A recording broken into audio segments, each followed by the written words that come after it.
저는 지금 어디에 앉아있냐? 조용하죠. 차 밀리는데 기름 안 써요. 바로 신형 스포티지 하이브리드 차량에 앉아 있습니다. 장기적으로 지금 시승을 하면서 느껴졌었던 부분들 한번 여러분들과 함께 소통을 해보도록 하겠습니다. 1.6 터보 하이브리드의 만족도는 상당히 좋습니다. 일단은 뭐 기존에 우리가 봐왔었던 그 하이브리드 엔진들, 예전 같은 경우는 하이브리드 엔진들 하면 약간 좀 고속에서 좀 답답한 출력 느낌이라든지 그런 부분들이 친환경적인 파워트레인이지만 한계점을 좀 느낄 수가 있었거든요. 하지만 1.6 터보 하이브리드가 투싼이 먼저 나왔죠. 투싼을 시작해서 이제 뭐 소렌토라든지 산타페, 그리고 지금 제가 타고 있는 이 스포티지 하이브리드까지 사이즈가 되는 SUV들한테도 충분히 대응이 가능한 그런 1.6 터보 하이브리드 파워트윈이라고 볼 수가 있는데, 실제로 만족도는 굉장히 좋습니다. 제가 뭐 투싼에서도 그랬고 뭐 산타페 하이브리드를 탔을 때도 그랬고,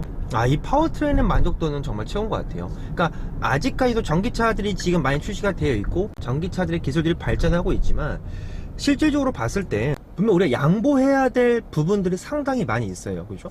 그냥 일반적인 1.6 터보가 아닌 1.6 하이브리드라든지 아니면 전기차라든지 아니면 플러그인 하이브리드라든지 그런 부분들이 약간 우리가 좀 양보를 해야 될 수밖에 없는 부분들이 상당히 있습니다. 플러그인 하이브리드 같은 경우는 기존 하이브리드 차량들보다도 배터리 사이즈가 좀 크기 때문에 연료 탱크가 좀 작아지는 경향이 꽤 있어요. 친환경적인 파워트레인들 중에서 제가 개인적으로 느끼기에 1.6 터보 하이브리드는 가장 이상적인, 현 시점에서 가장 이상적인 파워트레인이지 않나라는 그런 생각이 듭니다. 실제로 전기 배터리를 통해서 모터가 개입하는 그런 비중이 상당히 많고요. 살짝 악셀을 쭉 밟아줘도 전혀 답답함을 느낄 수 없는 그런 부분들이 있습니다. 그러니까 저속에서 예전에 조금만 이제 가솔린 엔진만 개입이 되더라도 약간 가솔린 엔진의 그 거친 회전 질감이 단번에 다가오는 경우들이 상당히 많았습니다. 하지만 최근 들어서는 그런 게 거의 없어요. 여기 보시면은 가속을 쭉 해도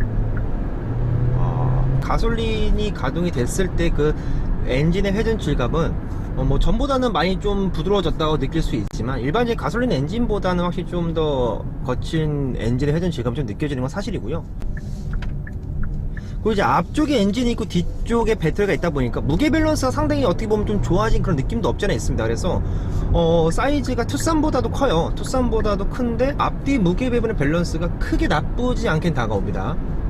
자, 이렇게 해서 악셀을 쭉 밟아서 가솔린 엔진과 전기 모터가 함께 구동이 됐을 때 이 가속력이 아주 훌륭해요. 전기 모터의 개입이 상당히 적극적입니다. 그래서 이런 전체적인 부분들을 봤을 때 출력 전혀 부족함 느낄 수 없죠. 그것도 어느 정도 사이즈가 되는 SUV들을 일상에서 주행을 하기에 전혀 부족함을 느낄 수 없는 파워트레인이라고 보시면 되고요. 거기에 예전 하이브리드 엔진보다도 더욱더 적극적인 이 전기 모터의 개입은 너무나 반갑게 다가옵니다.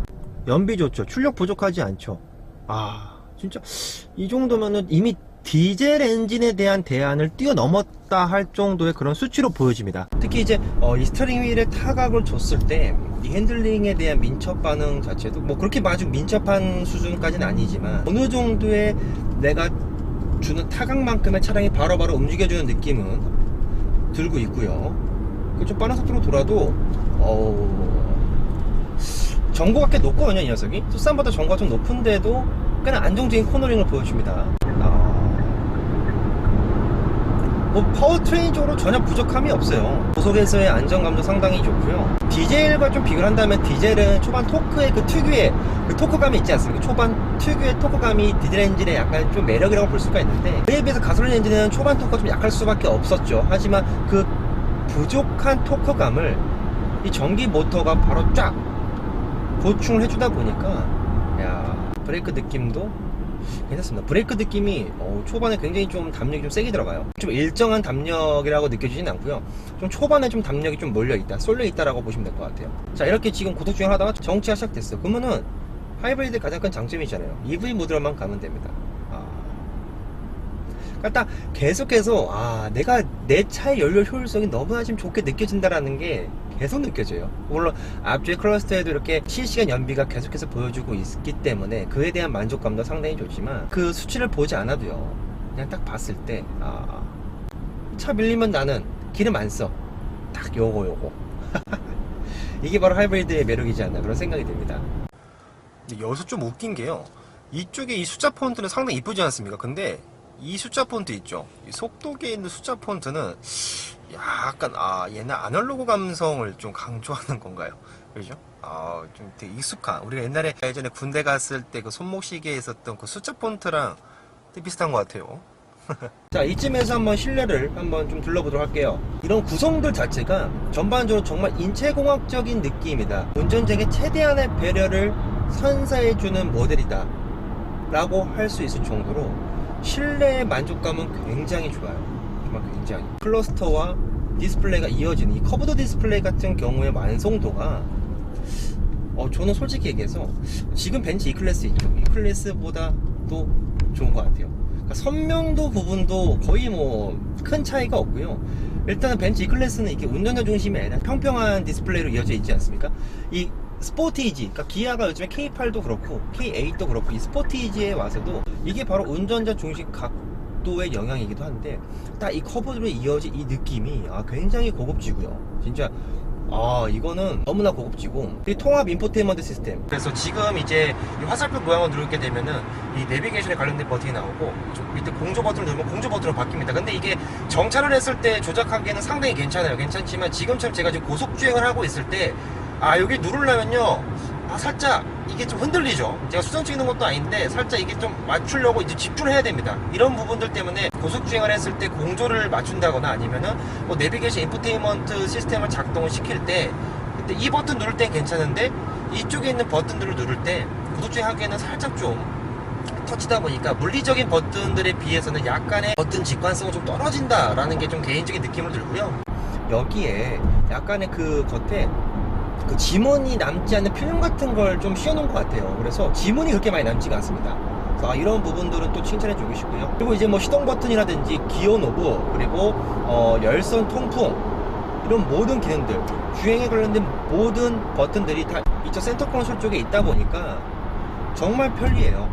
그러니까 이 높이, 암레스트 높이도 상당히 좋으면서 주행을 할 때 바로바로 이렇게 커피를 마실 수도 있고, 그런 부분이 상당히 SUV만에 가질 수 있는 그런 공간적인 감성을 많이 지녔다. 특히 운전자의 편의성에 맞게 그런 부분들이 상당히 좀 달갑게 다가오고, 투싼과 좀 비교를 한다면은 전반적인 디자인 자체가 확실히 투싼보다 고급스러워요. 하지만 좀 살짝 단점으로 뽑자면은 시트의 방석 길이가 생각보다는 좀 길게 다가오진 않는 것 같아요. 시트 방석 길이가. 그래서 시트의 착자감 자체가 그렇게 아주 편안하다 정도까지, 제 키 180이 넘는 성인 남성이 앉았을 때 사실 시트 포지션도 좀 높고, 그리고 이 허리 지지대가 나오는 각도가 그렇게 많이 나오는 것 같진 않아요. 그래서 저는 개인적으로 시트는 아쉽게 느껴졌고요. 자, 하체 느낌 자체는 확실히 약간의 하드함은 조금 존재합니다. 하드함은 확실히 예전부터 투싼은 좀 더 약간 좀 스포티한 느낌을 많이 지향을 했고, 스포티지는 좀 더 하드한, 그에 비해서 약간 좀 스포티하고 하드한 그런 하체 세팅을 좀 지향했다라고 볼 수가 있었는데, 풀 체인지 됐던 투싼이라든지 스포티지에서도 그런 아이덴티티가 그대로 계승이 된 듯한 느낌은 있어요. 하지만 이 하드하더라도 약간의 그 서스펜션의 담력 자체가 좀 하드하게 느껴지더라도, 얘는 지금 타이어 평평비가 굉장히 두껍습니다. 타이어 평평비가 18인치 휠의 타이어 평평비가 굉장히 두껍기 때문에 좋지 않은 노면이나 이런 장애물한테는 웬만해서는 그 충격이 크게 다가오진 않아요. 그러니까 확실히 타이어 평평비가 원래 약간 좀 그런 게 있어요. 타이어 평평비가 너무 좀 두껍다 보면은 차량을 옆모습을 봤을 때 휠이 그만큼 좀 작아지다 보니까 약간 좀 디자인적으로 좀 떨어지는 그런 부분이 있는데, 이 스포티지가 전장이 투싼보다도 길지 않습니까? 그렇게 봤을 때 18인치가 굉장히 좀 작아 보이긴 하지만 휠 디자인적으로는 크게 불만은 없고 사이즈가 좀 작지 않나라는 그런 생각이 들지만, 주행에 있어서만큼은 그 18인치 타이어 때문에 높아진 타이어 평평비로 정말 아주 편안한 그런 승차감을 느낄 수가 있죠. 화면이 그렇게 엄청 좋지 않은 이런 국도를 주행하더라도 운전자에게 큰 피로감은 거의 주지 않고요. 왜 얘가 지금 4,200만원이거든요 4,200만원 SUV에 그래도 HUD는 넣어줘야 되지 않나라는 그런 생각은 들어요. 투싼 같은 경우가 이 클러스터가 좀 더 위쪽에 올라와 있고 약간 사선으로 되어 있다 보니까 내가 전방을 주시하고 클러스터를 보더라도 시야적인 갭 차이가 크지 않았기 때문에 HUD의 필요성이 아주 많이 느껴지진 않았지만, 얘 같은 경우는 어쨌건 간에 스티어링 휠 사이로 클러스터가 보이는데 이 높이 갭 차이가 좀 있거든요. 시야적으로 높이의 갭 차이가 좀 있다 보니까, 이것도 유리창이 굉장히 높고 또 시트 포지션이 좀 높은 편이에요. 스포티지가 전고가 훨씬 더 높기 때문에. 그래서 더더욱더 이 정말 큰 유리창이 아무것도 없다 보니까 시야적으로는 개방감은 정말 좋습니다. 근데 HUD가 없다는 게 이 부분이 저는 너무 개인적으로 아쉬워요. 나는 투싼을 사야 되냐 아니면은 이 스포티지를 사야 되냐. 하지만 스포티지가 좀 더 비싼 그런 값어치는 하는 것 같아요. 그 값어치, 그러니까 풀옵션 기준으로 봤을 때 투싼의 인스퍼레이션과 스포티지의 그래비티, 이 두 개를 딱 비교를 해봤을 때 가격 차이가 풀옵션 기준으로 한 250만원 정도 차이가 나는데, 시각적으로 봤을 때는 당연히 스포티지가 훨씬 더 고급스럽다라는 건 단번에 느껴지지만, 거기에 스포티지가 HUD까지만 넣어줬으면 어땠을까 하는 그런 좀 아쉬움이 듭니다. 이건 뭐 어쩔 수 없이 그 차 해당 세그먼트의 급을 나누는 요소라고 볼 수도 있어요. HUD 같은 경우는 국내 브랜드에서는. 하지만 여기다가 딱 이 큰 화면 정말 좋거든요. 낮은 로드스터 차량들만 제가 주행을 하다가 5,000원 만에 이 SUV를 딱 타고 제가 계속 주말을 느껴보니까 너무 여유롭고 너무 운전하기 좋고 정말 좋아요. 차가 밀려도 행복한 정도로.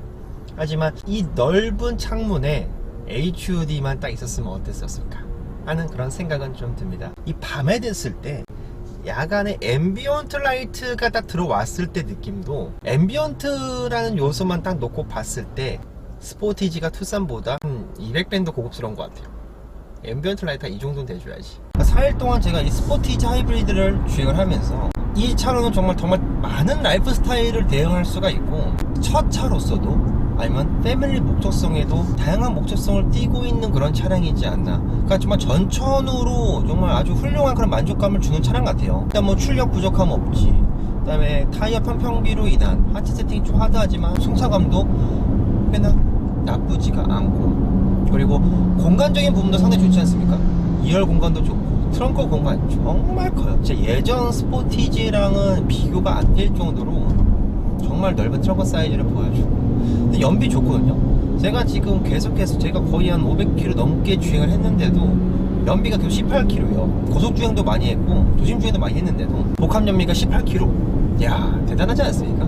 1년 시대 뒤쪽으로 보다 보면 정말 이 수납 공간, 자크로 된, 지퍼로 된 수납 공간이라든지 옷걸이, 쇼핑백거리, 이런 디테일 부분들이 아무것도 아닐지 모르겠지만 이게 처음에 그래. 야, 이런 거 있어서 뭐야. 하지만 내가 정말 어느 순간 쇼핑 많이 하고, 쇼핑백 또 큰 것들 많잖아요. 겨울철 같은데 옷 사면 쇼핑백이 막 크지 않습니까? 그런 거 딱 넣었을 때 이렇게 딱 걸 수도 있고, 그런 부분들이 일상에서 필요로 하는 그런 세심한 부분들을 정말 많이 신경을 쓰는 그런 느낌들이 정말 많이 나고요. 물론 다방면으로 많은 브랜드들이 지금 전기차를 출시하고 있고, 전기차의 시대, 완전히 이제는 전기차만 생산할 거다라고 발표한 브랜드들도 있고, 그런 시대 속에서 딱 넘어가는 지금 딱 단계지 않습니까? 내연기관에서 전기차 시대로 딱 넘어가는 중간이라고 볼 수가 있는데, 그 중간 단계에서 정말 우리한테 어떻게 보면 지금 시점부터 완전한 전기차로 넘어가는 그런 시대, 그 과정에서만큼은 국산 파워트레인인 이 1.6 터보 하이브리드는 저는 정말 일상에서